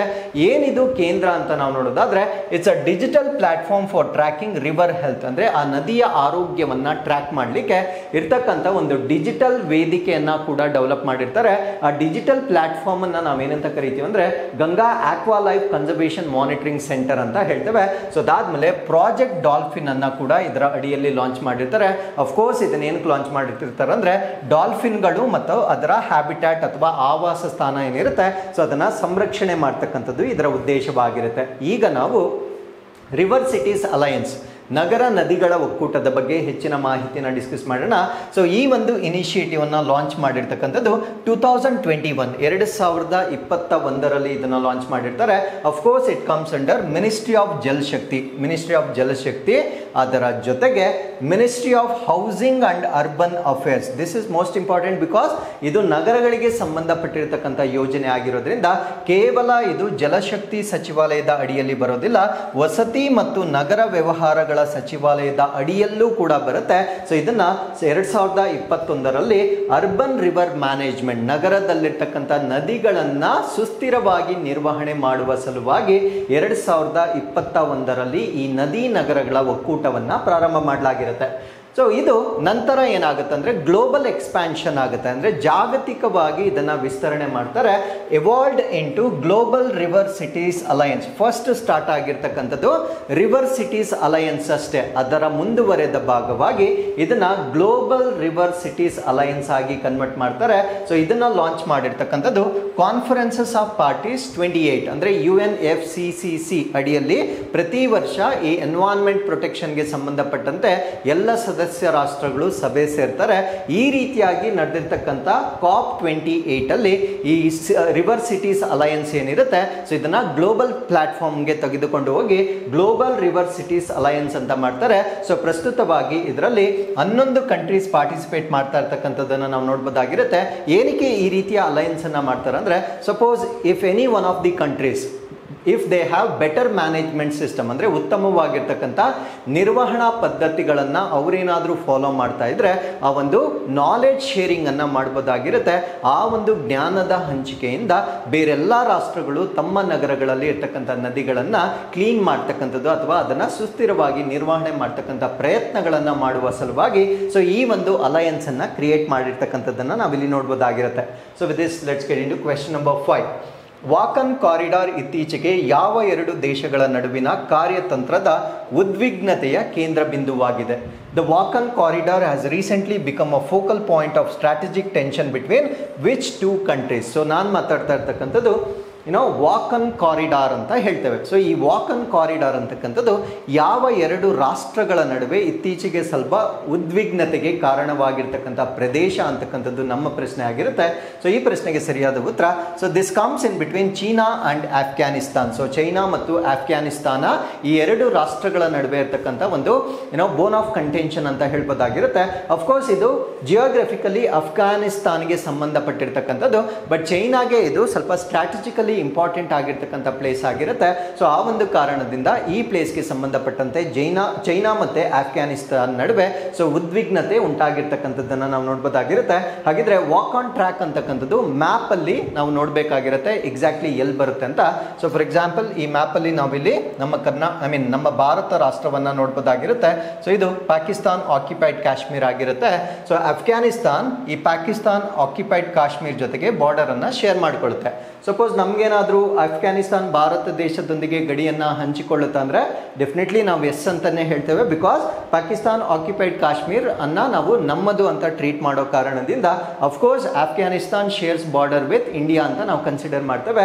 ಸೊ ಈ ಒಂದು ಬಾರ್ಡರ್ಗೆ ಟಚ್ ಆಗ್ತಕ್ಕಂಥ ಈ ಒಂದು ಆರೆಂಜ್ ಕಲರ್ ಪ್ಯಾಚನ್ನು ನೀವೇನು ನೋಡ್ತಾ ಇದ್ದೀರಾ ಸೊ ಇದನ್ನು ನಾವು ವಾಕ್ ಆನ್ ಟ್ರ್ಯಾಕ್ ಅಂತ ಹೇಳ್ತೇವೆ. ಸೊ ಇಲ್ಲಿ ನಾವು ಚೈನಾವನ್ನು ನೋಡ್ಬೋದು, ಇಲ್ಲಿ ನಾವು ಅಫ್ಘಾನಿಸ್ತಾನವನ್ನು ನೋಡ್ಬೋದಾಗಿರುತ್ತೆ. ಸೊ ಈ ಮಧ್ಯದಲ್ಲಿ ಬರ್ತಕ್ಕಂಥ ಒಂದು ಭಾಗವನ್ನು ನಾವೇನು ನಾವೇನಂತ ಕರಿತೀವಿ ಅಂದರೆ ವಾಕಾನ್ ಟ್ರ್ಯಾಕ್ ಅಂತ ಹೇಳ್ತೇವೆ. ಸೊ ಚೈನಾದಲ್ಲಿ ಒಂದು ಗ್ರೂಪ್ ಆಫ್ ಮುಸ್ಲಿಮ್ಸ್ ಇರ್ತಾರೆ, ಅವರನ್ನು ನಾವು ಉಯಿಗರ್ ಮುಸ್ಲಿಮ್ಸ್ ಅಂತ ಹೇಳ್ತೇವೆ. ಆ್ಯಕ್ಚುಲಿ ಅವರು ಒಪ್ರೆಸ್ಡ್ ಕ್ಲಾಸ್ ಆಗಿರುತ್ತೆ, ಅಂದರೆ ತುಂಬ ತುಳಿತಕ್ಕೆ ಒಳಗಾಗಿರ್ತಕ್ಕಂಥ ಒಂದು ಜನಾಂಗವಾಗಿರುತ್ತೆ. ಸೊ ಈ ಒಂದು ಆಫ್ಘಾನ್ ಮುಸ್ಲಿಮ್ಸರಿಂದ ಅವರಿಗೆ ಸಪೋರ್ಟ್ ಸಿಗಬಹುದು ಅಂತಕ್ಕಂಥದ್ದು ಒಂದು ಥ್ರೆಟ್ ಆಗಿ ಈಗ ಚೈನಾ ನೋಡ್ತಾ ಇರ್ತಕ್ಕಂಥದ್ದನ್ನು ನಾವು ನೋಡ್ಬೋದಾಗಿರುತ್ತೆ. ಬಿಕಾಸ್ ಈ ಒಂದು ವಾಕ್ ಅಂಡ್ ಟ್ರ್ಯಾಕ್ ಏನಿರುತ್ತೆ, ಸೊ ಇದನ್ನ ಚೈನಾ ಮತ್ತು ಆಫ್ಘಾನಿಸ್ತಾನ್ ನಡುವೆ ಇರ್ತಕ್ಕಂಥ ಈಸಿಯೆಸ್ಟ್ ಕನೆಕ್ಷನ್ ಅಂತ ನಾವು ನೋಡ್ಬೋದಾಗಿರುತ್ತೆ. ಸೊ ಆಫ್ಘಾನಿಸ್ತಾನ್ಗೆ ಈ ಒಂದು ಚೈನಾ ಮಾರ್ಕೆಟ್ ತುಂಬಾ ಸುಲಭವಾಗಿ ಆಕ್ಸೆಸ್ ಮಾಡಲಿಕ್ಕೆ ಇದೊಂದು ಉತ್ತಮವಾಗಿರ್ತಕ್ಕಂಥ ಒಂದು ಟ್ರ್ಯಾಕ್ ಆಗಿ ನಾವು ಕನ್ಸಿಡರ್ ಮಾಡಬಹುದಾಗಿರುತ್ತೆ. ಸೊ ಈ ಒಂದು ಕಾರಣದಿಂದ ಚೈನಾ ಇಸ್ ಲಿಟಲ್ ವರಿಡ್ ನಾವು with respect to Wakhan corridor and influence of Afghanistan in this particular place. Because ಇವಾಗ ವಾಕನ್ ಟ್ರ್ಯಾಕ್ ಅಲ್ಲಿ ಇವರು ರಸ್ತೆಗಳನ್ನ ನಿರ್ಮಾಣ ಮಾಡಲಿಕ್ಕೆ ಪ್ರಾರಂಭ ಮಾಡಿರ್ತಕ್ಕಂಥದ್ದನ್ನು ನಾವು ನೋಡಬಹುದಾಗಿರುತ್ತೆ. ಸೊ ಇದರ ಕಾನ್ಸಿಕ್ವೆನ್ಸಸ್ ಅನ್ನ ನಾವು ಈ ಒಂದು ಆರ್ಟಿಕಲ್ ಅಲ್ಲಿ ಡಿಸ್ಕಸ್ ಮಾಡೋಣ. ಸೊ ಈ ಒಂದು ಕಾರಿಡಾರ್ ಅನ್ನ ನಾವೇನಂತ ಕರಿತೀವಿ ಅಂದ್ರೆ ವಾಕನ್ ಕಾರಿಡಾರ್ ಅಂತ ಹೇಳ್ತೇವೆ. So this is a strategic and tension point between China and Afghanistan. So China ಮತ್ತೆ ಆಫ್ಘಾನಿಸ್ತಾನ್ ನಡುವೆ ಇರತಕ್ಕಂಥ ಒಂದು ಉದ್ವಿಗ್ನತೆಯ ಕೇಂದ್ರ ಬಿಂದುವಾಗಿ ನಾವು ಇದನ್ನ ನೋಡಬಹುದಾಗಿರುತ್ತೆ.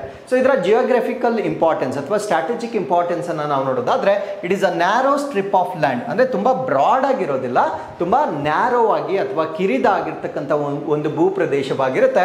So this comes in north eastern part of Afghanistan. ಆಫ್ಘಾನಿಸ್ತಾನದ ಈಶಾನ್ಯ ದಿಕ್ಕಿನಲ್ಲಿ ಇದು ಕಂಡು ಬರುತ್ತೆ. ಕನೆಕ್ಟಿಂಗ್ ಚೈನಾಸ್ ಜಿಂಗ್ಜಿಯಾಂಗ್ ರೀಜನ್, ಚೈನಾದ ಒಂದು ಜಿಂಗ್ಜಿಯಾಂಗ್ ರೀಜನ್ ಏನಿದೆ ಆ ಒಂದು ಪ್ರಾಂತ್ಯಕ್ಕೆ ಕನೆಕ್ಟ್ ಮಾಡ್ತಕ್ಕಂಥ ಒಂದು ಭಾಗವಾಗಿ ನಾವು ಇದನ್ನ ನೋಡ್ಬೋದಾಗಿರುತ್ತೆ. ಸೊ ಇದು ಎಕ್ಸಾಕ್ಟ್ಲಿ ಎಲ್ಲಿರುತ್ತೆ ಅನ್ನೋದನ್ನ ನಾವು ಆಲ್ರೆಡಿ ಮ್ಯಾಪ್ ಅಲ್ಲಿ ನೋಡಿರ್ತಕ್ಕಂಥದ್ದನ್ನ ನೀವು ಪಿಕ್ಚರೈಸ್ ಮಾಡ್ಕೊಳ್ಬೇಕು. ಸೊ ಹಿಸ್ಟಾರಿಕಲಿ ಅಂದ್ರೆ ಐತಿಹಾಸಿಕವಾಗಿ ಇದನ್ನ ನಾವು ಪಾರ್ಟ್ ಆಫ್ ಸಿಲ್ಕ್ ರೋಡ್ ಅಂತ ಕರೀತಾರೆ. ಅಂದ್ರೆ ಐತಿಹಾಸಿಕವಾಗಿ ನಿಮಗೆ ಸಿಲ್ಕ್ ರೋಡ್ ಬಗ್ಗೆ ಗೊತ್ತಿರುತ್ತೆ, ಆ ಸಿಲ್ಕ್ ರಸ್ತೆಯ ಭಾಗವಾಗಿದ್ದಂತಹ ಒಂದು ಪ್ರದೇಶವಾಗಿರುತ್ತೆ.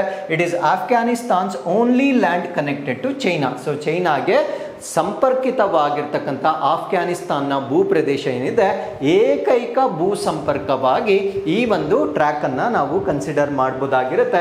So the corridors rugged terrain, ಅಂದ್ರೆ ಅಲ್ಲಿರ್ತಕ್ಕಂಥ ಒಂದು ಭೂಪ್ರದೇಶ ಏನಿದೆ ಅದು ತುಂಬಾ ಒರಟಾಗಿರ್ತಕ್ಕಂಥ ಭೂಪ್ರದೇಶವಾಗಿರುತ್ತೆ.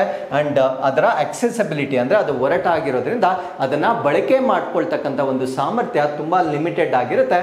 But provides Afghanistan with a direct link to China market. So ಚೈನಾದ ಮಾರ್ಕೆಟ್ ಏನಿದೆ ಸೊ ಇದಕ್ಕೆ ನೇರವಾದ ಸಂಪರ್ಕವನ್ನ ಸೊ ಈ ಒಂದು ಟ್ರ್ಯಾಕ್ನ ಮುಖಾಂತರ ಆಫ್ಘಾನಿಸ್ತಾನ್ ಪಡೆಯಬಹುದಾಗಿರುತ್ತೆ. So why China is worried now. So China ಯಾಕೆ ಇದ್ರ ಬಗ್ಗೆ ತುಂಬಾ ಚಿಂತಿತವಾಗಿದೆ ಅಂತ ನಾವು ನೋಡೋದಾದ್ರೆ China prioritises security in Xinjiang. So Xinjiang ಏನಿರುತ್ತೆ ಸೊ ಅಲ್ಲಿ ಚೈನಾದವರು ಈಗ ಭದ್ರತೆಯನ್ನ ಹೆಚ್ಚು ಮಾಡಿರ್ತಕ್ಕಂಥದ್ದನ್ನ ನಾವು ನೋಡಬಹುದಾಗಿರುತ್ತೆ. So what is their fear ಅಂತ ನಾವು ನೋಡೋದಾದ್ರೆ instability in Afghanistan could fuel extremism. I told you there are Muslims in China. ಆ ಮುಸ್ಲಿಮ್ಸ್ ಅನ್ನ ಅವರು they are not treating them properly. So ಇಲ್ಲೇನಾದ್ರೂ ಆಫ್ಘಾನಿಸ್ತಾನದಲ್ಲಿ ಏನಾದ್ರೂ ಇನ್ಸ್ಟೆಬಿಲಿಟಿ ಆದ್ರೆ ಸೊ ಅದು ಚೈನಾದ ಜಿಂಗ್ಜಿಯಾಂಗ್ ಪ್ರಾಂತ್ಯದಲ್ಲಿ ಈ ಒಂದು ಎಕ್ಸ್ಟ್ರೀಮಿಸಮ್ ಅಥವಾ ಅಲ್ಲಿ ಉಗ್ರವಾದ ಹೆಚ್ಚಾಗಬಹುದು ಅಂತಕ್ಕಂಥ ಒಂದು ಫಿಯರ್ನ ಕಾರಣದಿಂದ so China is little worried about this particular place ಅನ್ನೋದನ್ನ ನಾವಿಲ್ಲಿ ನೋಡಬಹುದಾಗಿರುತ್ತೆ. The corridor could provide China with a new trade route linking its Belt and Road Initiative. So ನಾನು ಬೆಲ್ಟ್ ಅಂಡ್ ರೋಡ್ ಇನಿಷಿಯೇಟಿವ್ ಬಗ್ಗೆ ಬಹಳಷ್ಟು ಬಾರಿ ನಾನು ಡಿಸ್ಕಸ್ ಮಾಡಿದ್ದೇನೆ. So ಈ ಒಂದು ಪ್ಲೇಸ್ ಏನಿದೆ ಈ ಬೆಲ್ಟ್ ಅಂಡ್ ರೋಡ್ ಇನಿಷಿಯೇಟಿವ್ಗೆ ತುಂಬಾ ಕಾರ್ಯತಂತ್ರವಾಗಿ ತುಂಬಾ ಇಂಪಾರ್ಟೆಂಟ್ ಆಗಿರ್ತಕ್ಕಂಥ ಪ್ಲೇಸ್ ಆಗಿರುತ್ತೆ.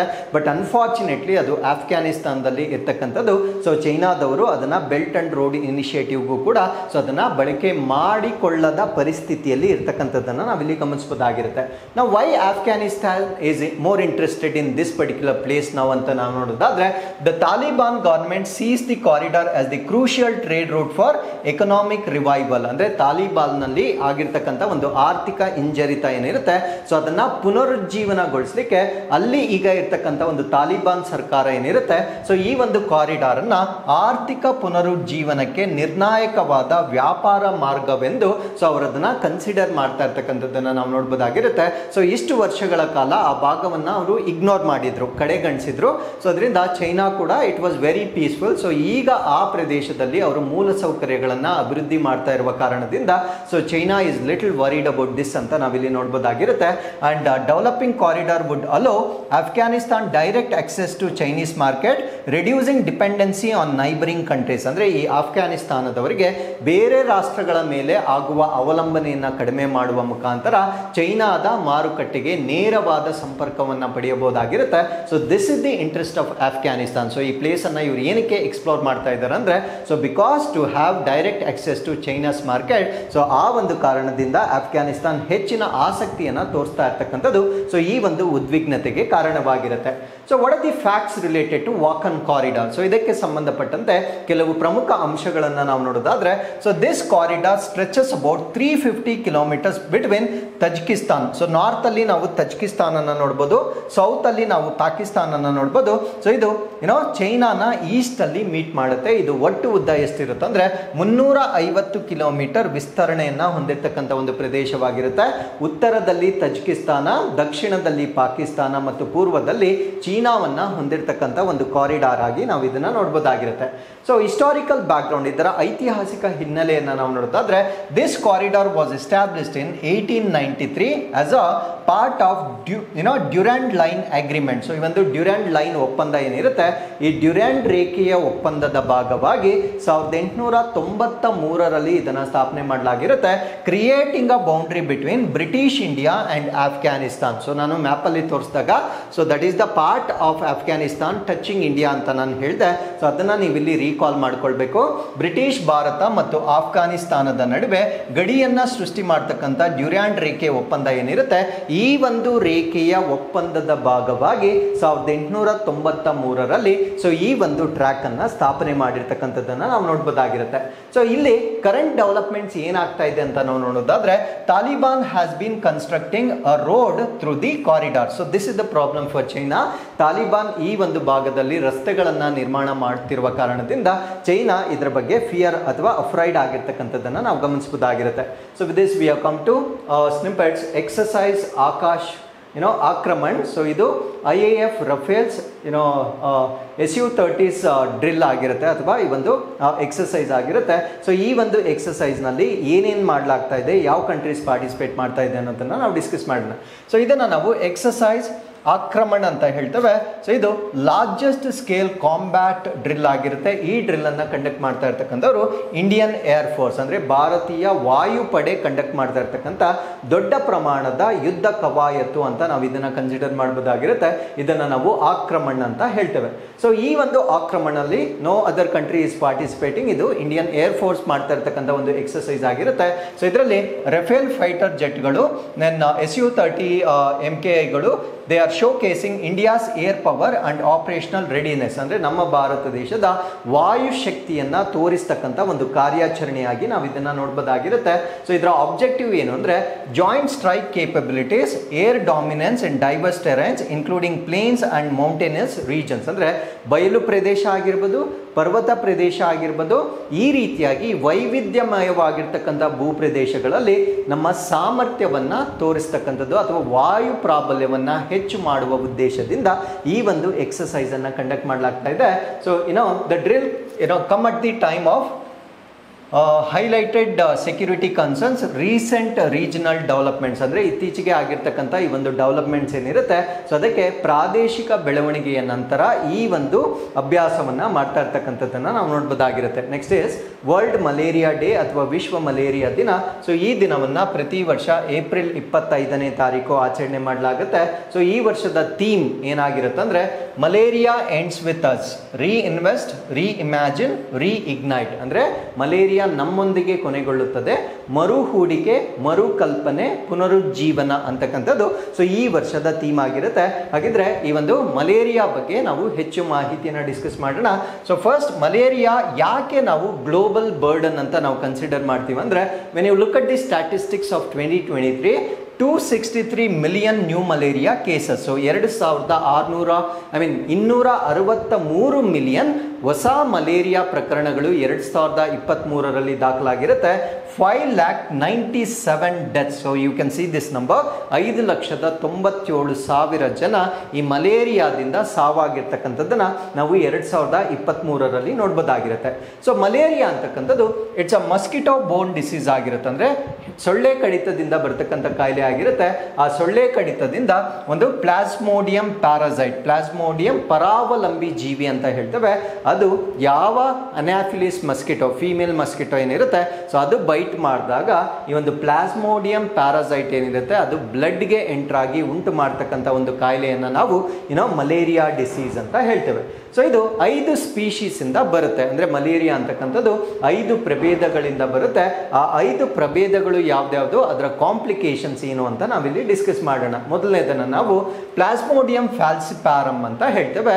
ಸೊ ಇದು ಸಿವಿಯರ್ ಮಲೇರಿಯಾವನ್ನ ಕಾಸ್ ಮಾಡ್ತಕ್ಕಂಥ ಒಂದು ಸ್ಟ್ರೇನ್ ಆಗಿರುತ್ತೆ. ಸೊ ಅತ್ಯಂತ ತೀವ್ರ ಮಲೇರಿಯಾ ಪ್ಲಾಸ್ಮೋಡಿಯಂ ಫ್ಯಾಲ್ಸಿಪ್ಯಾರಮ್ ನಿಂದ ಉಂಟಾಗುತ್ತೆ. ಸೊ ಅದ್ರ ಜೊತೆಗೆ ಮೋರ್ಟಾಲಿಟಿ ರೇಟ್ ಕೂಡ ಬಹಳ ಜಾಸ್ತಿ ಇರುತ್ತೆ, ಅಂದ್ರೆ ಮರಣ ಪ್ರಮಾಣ ಅಥವಾ ಸಾವಿನ ಪ್ರಮಾಣ ಕೂಡ ಈ ಒಂದು ಪ್ಲಾಸ್ಮೋಡಿಯಂ ಫ್ಯಾಲ್ಸಿಪ್ಯಾರಮ್ ಮಲೇರಿಯಾದಿಂದ ಜಾಸ್ತಿ ಆಗ್ತಕ್ಕಂಥದ್ದನ್ನ ನಾವು ನೋಡ್ಬೋದಾಗಿರುತ್ತೆ. ಸೊ ಎರಡನೇದನ್ನ ಪ್ಲಾಸ್ಮೋಡಿಯಂ ವೈವ್ಯಾಕ್ಸ್ ಅಂತ ಹೇಳ್ತೇವೆ. ಸೊ ಇದು ಡಾರ್ಮೆಂಟ್ ಲಿವರ್ ಸ್ಟೇಜ್ ಪ್ಯಾರಾಸೈಟ್ ಆಗಿರುತ್ತೆ, ಅಂದ್ರೆ ಸೂಕ್ತ ಯಕೃತ್ತಿನ ಹಂತದ ಪರಾವಲಂಬಿ ಆಗಿರುತ್ತೆ. ಸೊ ಇದು ರಿಕರಿಂಗ್ ಮಲೇರಿಯಾವನ್ನ ಉಂಟು ಮಾಡುತ್ತೆ. ನಾವು what you mean by this? ಸೂಕ್ತ ಅಂದ್ರೆ it will be not active all the time, ಎಲ್ಲಾ ಸಮಯದಲ್ಲೂ ಅದು ಸಕ್ರಿಯವಾಗಿರೋದಿಲ್ಲ, ಬಟ್ ಅದು ರಿಕರಿಂಗ್ ಅಂದ್ರೆ ಯಾರಿಗೆ ಆಲ್ರೆಡಿ ಮಲೇರಿಯಾ ಇರುತ್ತೆ ಅಂಥವರ ಮೇಲೆ ಇದು ಕಾಯಿಲೆಯನ್ನ ಉಂಟು ಮಾಡ್ತಕ್ಕಂಥ ಪ್ಯಾರಾಸೈಟ್ ಆಗಿರುತ್ತೆ. ಸೊ ಆ ಒಂದು ಕಾರಣದಿಂದ ಇದನ್ನ ನಾವು ಡಾರ್ಮೆಂಟ್ ಅಂತ ಕರಿತೇವೆ, ಸೂಕ್ತ ಅಂತ ಕರಿತಕ್ಕಂಥದ್ದನ್ನ ನಾವು ನೋಡ್ಬೋದಾಗಿರುತ್ತೆ. ಸೊ ಮೂರನೇದನ್ನ ನಾವು ಪ್ಲಾಸ್ಮೋಡಿಯಂ ಮಲೇರಿಯಾ ಅಂತ ಹೇಳ್ತೇವೆ. So even this causes chronic infection but less severe, ಅಂದ್ರೆ ಇದು ತುಂಬಾ ಬೇಗ ಕಾಯಿಲೆಯನ್ನ ಉಂಟು ಮಾಡುತ್ತೆ, ಬಟ್ ಅದರ ತೀವ್ರತೆ ಕಡಿಮೆ ಇರತಕ್ಕಂಥ ಒಂದು ಸ್ಟ್ರೇನ್ ಅನ್ನು ನಾವು ಪ್ಲಾಸ್ಮೋಡಿಯಂ ಮಲೇರಿಯಾ ಅಂತ ಕರಿತೇವೆ. ಸೊ ಇನ್ನೊಂದು ಬರುತ್ತೆ, ಇದನ್ನ ನಾವು ಪ್ಲಾಸ್ಮೋಡಿಯಂ ಓವೇಲ್ ಅಂತ ಹೇಳ್ತೇವೆ. So this is similar to plasmodium vivax. So ಇದು ಯಾವುದಕ್ಕೆ ಸಮಾನಾಂತರವಾಗಿರುತ್ತೆ ಅಥವಾ ಯಾವುದರ ರೀತಿಯಲ್ಲಿರುತ್ತೆ ಅಂದ್ರೆ ಪ್ಲಾಸ್ಮೋಡಿಯಂ ವೈವ್ಯಾಕ್ಸ್ ತರನೇ ಇರುತ್ತೆ, with relapsing infections but found mainly in West Africa. ಇದು ಹೆಚ್ಚಾಗಿ ಪಶ್ಚಿಮ ಆಫ್ರಿಕಾದಲ್ಲಿ ಕಂಡು ಬರ್ತಕ್ಕಂಥ ಒಂದು ಕಾಯಿಲೆ ಆಗಿರುತ್ತೆ. ಸೊ ಇದು ಕೂಡ ರಿಲ್ಯಾಪ್ಸಿಂಗ್ ಅಂದ್ರೆ ಸೆಕೆಂಡ್ ಟೈಮ್ ಅಥವಾ ಥರ್ಡ್ ಟೈಮ್ ಮಲೇರಿಯಾ ಬಂದಾಗ ಇದು ಸಾಮಾನ್ಯವಾಗಿ ಪ್ಲಾಸ್ಮೋಡಿಯಂ ಓವೇಲೆಯಿಂದ ಉಂಟಾಗ್ತಕ್ಕಂಥದ್ದನ್ನ ನಾವು ನೋಡ್ಬೋದಾಗಿರುತ್ತೆ. ಕೊನೆಯದನ್ನ ನಾವು ಪ್ಲಾಸ್ಮೋಡಿಯಂ ನೋಲೇಸಿ ಅಂತ ಹೇಳ್ತೇವೆ. So this is most important, this you need to remember. So ಇದನ್ನ ನಾವೇನಂತ ಕರಿತೀವಿ ಅಂದ್ರೆ ಝೂನಾಟಿಕ್ ಮಲೇರಿಯಾ ಸ್ಪೀಶೀಸ್ ಅಂತ ಹೇಳ್ತೇವೆ. For example, if you get a question like what causes malaria andre always we remember that it is caused by bite of female anaphylis mosquito anta nave heltave. So that is of course correct, but all 5 strains of malaria is not caused by anaphylis mosquito. One is caused by animal bite, andre ಪ್ರಾಣಿಗಳಿಂದ ಬರ್ತಕ್ಕಂಥ ಒಂದು ಕಾಯಿಲೆ ಆಗಿರುತ್ತೆ. ಅದನ್ನ ನಾವೇನಂತ ಕರಿತೀವಿ ಅಂದ್ರೆ plasmodium knowlesi ಅಂತ ಹೇಳ್ತೇವೆ. ಸೊ ಇದು ಝೂನಾಟಿಕ್ ಡಿಸೀಸ್ ಆಗಿರುತ್ತೆ. ಝೂನಾಟಿಕ್ ಅಂದ್ರೆ ಪ್ರಾಣಿಗಳಿಂದ ಮನುಷ್ಯರಿಗೆ ಬರ್ತಕ್ಕಂಥ ಒಂದು ಕಾಯಿಲೆ ಆಗಿರುತ್ತೆ. ಸೊ ಇದು ಪ್ರೈಮರ್ಲಿ ಮೊಕ್ಯಾಕ್ಸ್ಗೆ ಅಂದ್ರೆ ಮಂಗಗಳಲ್ಲಿ ಇನ್ಫೆಕ್ಟ್ ಮಾಡ್ತಕ್ಕಂಥ ಒಂದು ಕಾಯಿಲೆ ಆಗಿರುತ್ತೆ.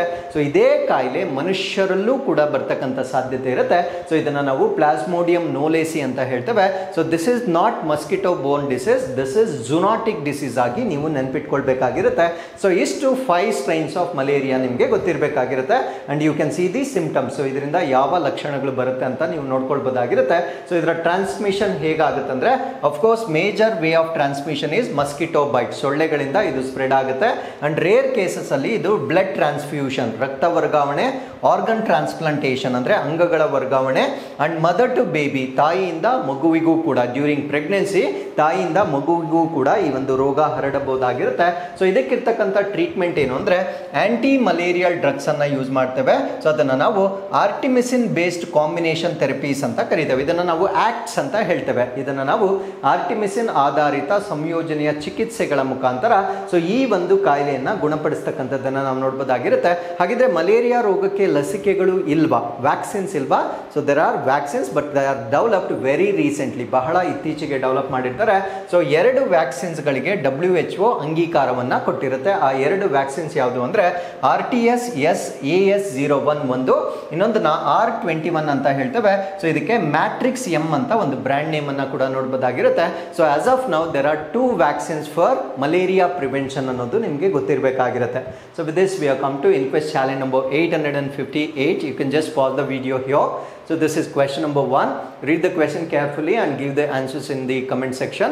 So this is question number 1 and this is question number 2. So we have completed all the updates of the day. So once again I'll meet you with next updates. Till then, keep reading, take care of yourselves, and thank you very much for watching this.